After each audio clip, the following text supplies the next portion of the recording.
Hey guys! For those of you who I haven't met, my name is Clara and I am currently a project scientist at the University Corporation for Atmospheric Research in Boulder, Colorado. Today I'd like to give kind of a status update as to what I've been up to lately in terms of coming up with a retrieval algorithm to convert Cygnus data over land into some kind of inundation map. In this video, I specifically wanted to see just how far I could push the algorithm in terms of coming up with high spatial and temporal resolution inundation maps. A few years ago, Dr. Eric Small from the University of Colorado and I got some NASA ROSES funding under the Terrestrial Hydrology Program to try to retrieve inundation maps using Cygnus data, and now we're in the final year of that project. While the inundation maps I'll be showing today aren't finalized, I do hope they'll lay out a roadmap for where we plan to go in the next year. I'm lost already, so. By now we're probably all aware that Cygnus reflectivity observations seem super sensitive to surface water extent, where higher reflectivity values appear to generally correspond to areas with more surface water and vice versa. And so many of us are trying to figure out ways to convert these maps of reflectivity observations to maps of surface water in the hopes of providing something useful and understandable to other hydrologists or scientists. When we talk about turning a map of reflectivity into a map of surface water, there are several decisions we have to make. And some of the first ones are, what do we want our map of surface water to look like? What information do we want it to convey? And who are we aiming to convey that information to?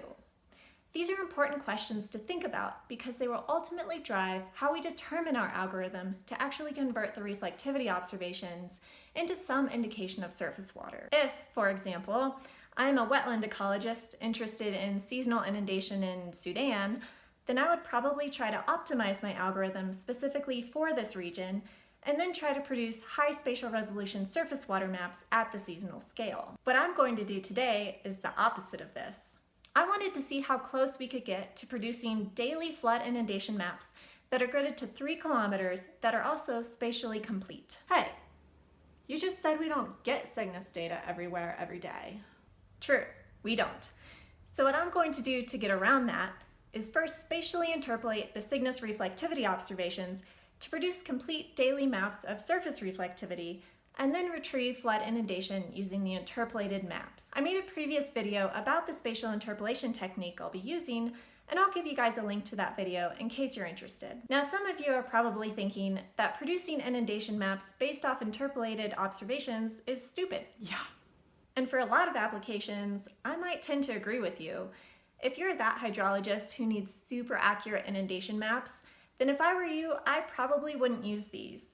The idea to generate spatially complete daily surface water maps came out of discussions with some potential end users who said that they would like to use the maps as kind of a quick look to see where there could potentially be flooding. And then from these quick look maps, they would then zero in on the affected region and obtain even higher spatial resolution, but harder to process satellite data to really get a sense of what's going on. So what I'm going to show today isn't really meant to be used for precise scientific investigations. It's more to get a rapid, general sense of what might be going on in a particular area. So the first thing I need to do is generate my reflectivity maps, which I'm going to grid to 3 kilometers. This is an example of 1 day's worth of reflectivity observations, which when we're zoomed out like this, it's hard to even tell that there are data on the map. When I zoom in, you can see the data, but you can also see that there are a ton of spatial gaps. I'm going to use the spatial interpolation technique I talked about before to fill in these gaps. And when I use that method, this is what I get. Note that there are still some spatial gaps in the image. These are regions with really rough topography or really dense vegetation. And these regions tend to produce reflections that my own quality control thresholds remove. So at least in this video, you'll really never see interpolated data in these regions. So I can produce interpolated reflectivity maps for whatever day I want. So here are some sequential maps for the first 6 months in 2019. And we see that over time, there are regions where reflectivity increases and decreases, which generally indicates one of several things, or maybe even a combination of a few different things. Soil moisture could have changed. An increase in soil moisture generally means an increase in reflectivity and vice versa. Surface water extent could have changed. Again, with more surface water generating high reflectivity. Vegetation could have changed. Though today I'm going to pretend like vegetation doesn't exist. And then there's always the possibility that my interpolation method is bad, and these interpolated changes in reflectivity aren't even real. In order to convince myself that the interpolated maps are at least sometimes indicating what is actually happening on the ground, I'm going to show concurrent soil moisture retrievals from SMAP. So here I'm showing interpolated reflectivity observations from Northern Africa on the left, and approximately concurrent soil moisture retrievals from SMAP on the right. As I step through time, you're going to see that soil moisture increases in several parts across Northern Africa, and I've circled the significant changes. When we look at the reflectivity map through time, we also see increases in reflectivity in the same areas where we see the increase in soil moisture. So at least these interpolated maps aren't completely crazy.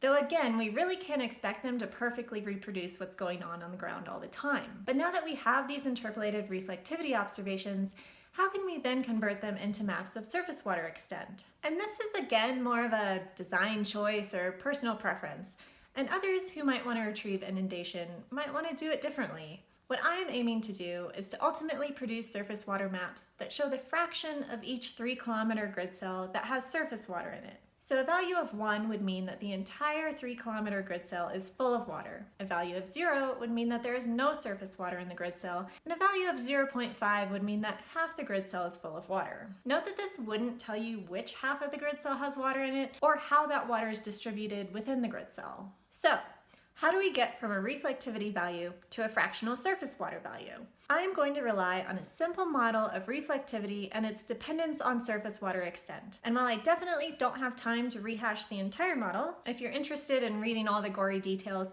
then I'll provide a link to the paper we wrote about it. Yeah, definitely not reading that. Very generally, what the model does is it assumes that reflectivity coming from a grid cell is a weighted average of the reflectivity coming from the water within the grid cell and the reflectivity coming from the dry part of the grid cell, with the weights being equal to the respective fractions of the inundated and uninundated regions of the grid cell.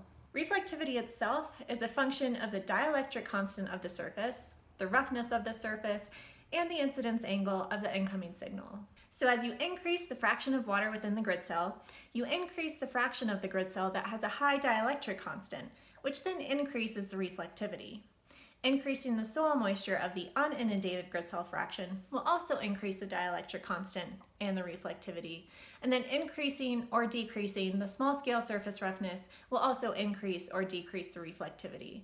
So we need to be able to take all of these other factors into account as well. But if we can at least approximate these other parameters, then we can back out the fraction of surface water within the grid cell for any observed or interpolated value of reflectivity. Ancillary soil moisture data is probably the easiest of these parameters to account for, which is good because reflectivity is actually pretty sensitive to soil moisture, and if you don't account for it, then you might think a grid cell is partially flooded when actually it just has a high moisture content. Today, I'm just going to use the most recent SMAP observation for the particular grid cell of interest. Though note that even this is a little tricky because the SMAP data are also affected by inundation. And the most recent SMAP observation might have been recorded 1 or even 2 days prior to the Cygnus observation. And soil moisture changes a lot and can change really quickly. So using SMAP retrievals as our ancillary soil moisture data set isn't perfect, but hopefully it's a step in the right direction. For now, I'm mostly going to just ignore incidence angle, and I'm going to assume that the incidence angle is 25 degrees. Which is right around the mode of incidence angles for Cygnus. I'd of course rather not ignore incidence angle, but I haven't quite figured out how or even if I can use it, given that my reflectivity observations are interpolated. The roughness of water within the grid cell is going to depend on a few different factors, and will probably change by the hour or even by the minute. So I'm not even going to try to come up with this parameterization. Instead, here, I'm just going to assume the roughness on water everywhere all the time on land is 2 centimeters. And then finally, we have the small scale roughness of the land surface itself, which is also a known unknown. I'm not super happy with the way I'm parameterizing it right now. What I've done is that for each 3-kilometer grid cell, I've plotted the observed relationship between SMAP soil moisture and the interpolated Cygnus reflectivity observations. And then I found my model simulation that best fits the relationship and backed out roughness that way. In some areas, the relationship between soil moisture and reflectivity appears to follow the modeled relationships pretty well. and then in other areas it doesn't. And parameterizing surface roughness in this way ignores the probably huge effect that large-scale topographic roughness is having on reflectivity, so that's also not ideal. But so far, this has been the most successful of the various things I've tried to parameterize surface roughness. This is a map of the small-scale surface roughness I'll be using today. And in general, at least in the areas of known low topography, where parameterizing the surface is being pretty smooth. And in the mountainous areas, it is showing as being more rough. But if my map shows the roughness of a grid cell being, let's say, 2 centimeters, does that actually mean that's the roughness of the surface? No. It's just a parameterization that works in my model and might not work for anyone else. So now we have all of the ancillary data needed by our model. We have our small-scale surface roughness map, which is spatially varying but static with time. We have our vast simplifications of both incidence angle and the roughness of the surface water. And we have our soil moisture data, which varies both spatially and with time. And we have our interpolated reflectivity observations. Using our ancillary information and our reflectivity values, we can invert the model and solve for the fraction of surface water within each grid cell. Now we're going to look at how daily inundation maps change over time for the first half of 2019. Cells with no surface water will appear black, cells completely full of water will appear white, and cells partially full of water will appear some shade of purple, red, and orange. As we move through time, we see a couple different things. One is that areas we expect to have water do have water, such as the Amazon River, the coast of Louisiana, and Bangladesh, all show consistent surface water over time. The second thing we see is that for some reason my algorithm is predicting a little bit of widespread inundation in the Sahara Desert in northern Africa, so already I see some room for improvement. As we come to the end of January, I want to draw your attention to the white box outlined in Australia. What I'll show are some concurrent imagery from MODIS for this region, which had a pretty large flood in February. So I'll just loop through that again, and hopefully you can see that where the MODIS imagery shows flooding, that the Cygnus inundation map also shows flooding.